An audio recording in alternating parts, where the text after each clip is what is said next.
What's up YouTube, Capital G here. So we're looking at the world premiere cards for the Korean version of the Clash of Rebellion booster set. Now, this is something that is still fairly new to this region of the OCG. You guys know in the TCG we've had TCG exclusives forever, and we've had TCG exclusive archetypes for a while now. See Noble Knights and Burning Abyss, Kaijus, Cosmos, Ultra Athletes, etc., etc. Even in the Japanese OCG, I mean, you have like the train and whatnot, but this is something that's kind of new to the Korean game, and it looks like they're gonna have an archetype that's based around trap monsters, which is good because trap monsters have gotten support in the past, but I mean it's taken a very long time for it to get fleshed out, and it's still really not that competitive. The cards just they're really simplified. They don't really seem to have like a good win condition, but this is going to be a full-fledged archetype from what I can tell right now, which is it's definitely good. Again, Yu-Gi-Oh is an archetype based game, and whenever cards are, you know, like formed in an archetype, generally they're going to be better because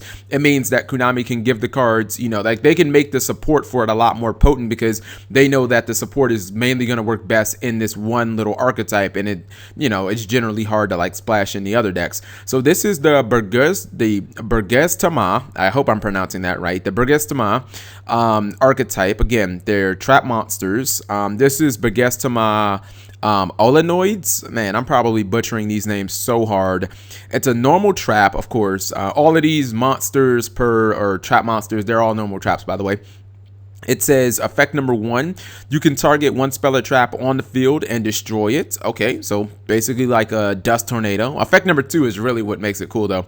Effect number 2, when a trap card on the field is activated while this card is in the graveyard, you can special summon this card as a normal monster. It's an Aqua level 2 water monster. It has 1200 attack, 0 defense. This card is not treated as a trap, so it's not treated. You can't be like, I'm gonna MST it. it's not technically still a trap.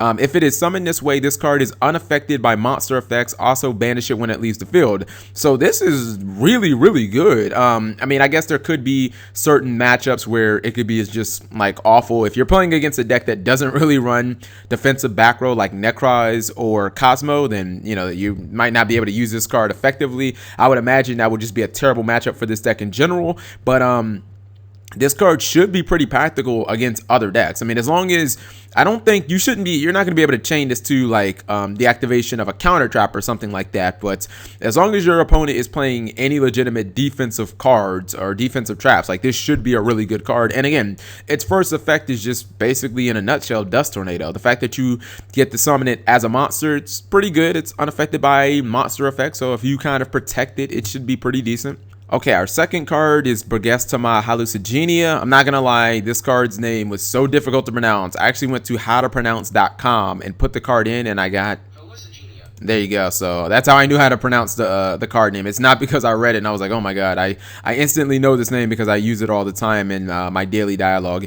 Anyways, the first effect says target one face-up monster on the field. Its attack and defense become half its current attack and defense until the end of the turn. I believe you should be able to use the damage, or you should be able to use this card in the damage step because it does alter attack and defense of monsters.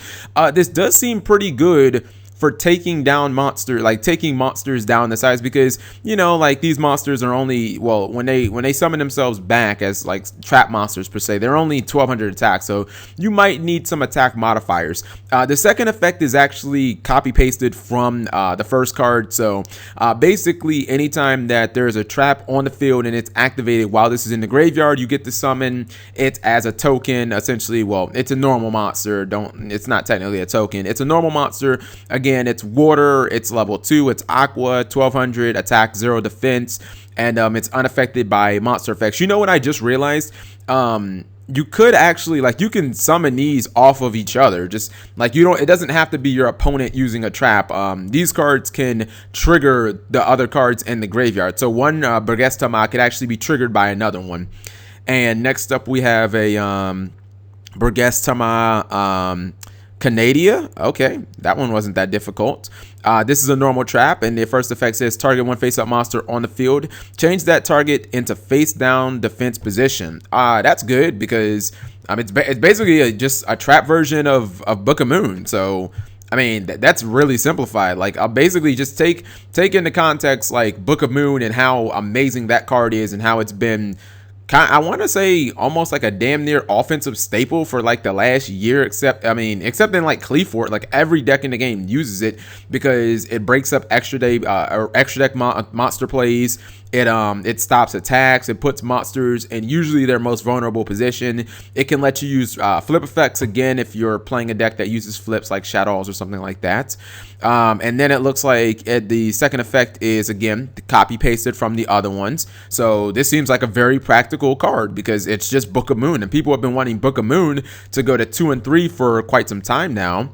And then we have Burgestama Pikia.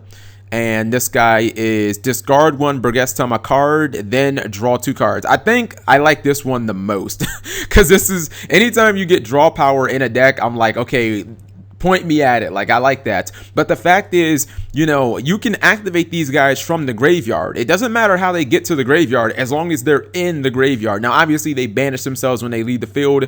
Of course, they have to do that. Otherwise, you could just constantly use them over and over and over again as like an infinite wall of like chump blockers to like constantly just put them in defense and whatnot. But the fact is, you could just activate this one, the Pikia or Pikia, and then you could just discard one of the other ones. So like that's really, really good.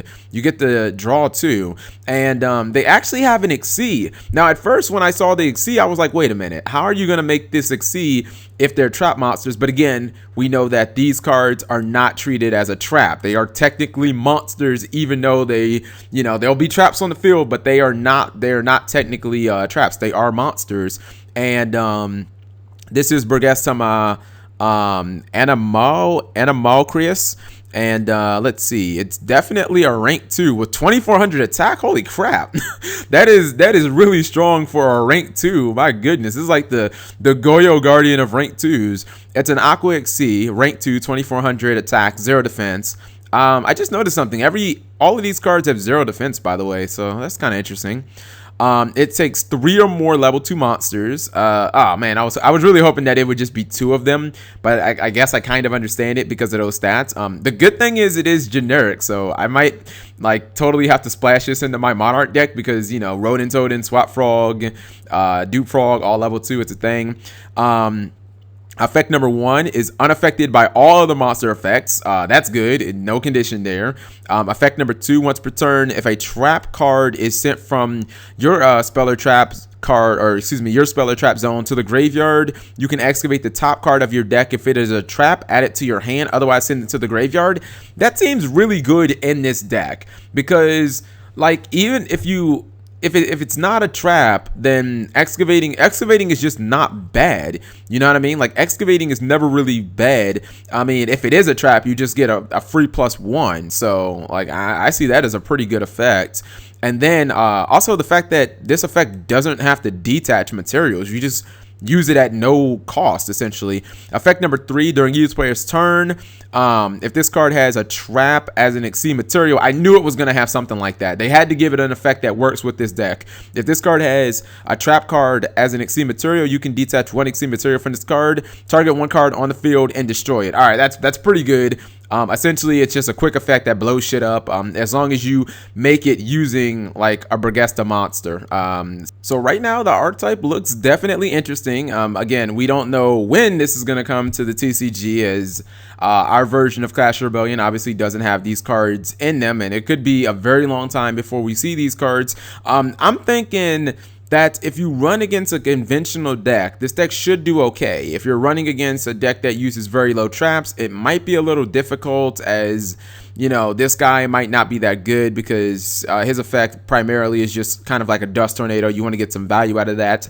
And obviously Royal Decree would just like, oh my goodness, Royal Decree would be just the nightmare for this deck to have to deal with. You know what I mean? Like, you might even have to use like Mystical Space Typhoons or something like that just to make sure your opponent doesn't Royal Decree you. But in general, this definitely looks interesting. I really want the Xyz because I would splash this into other decks. So let me know what you guys think. Thank you for watching as always.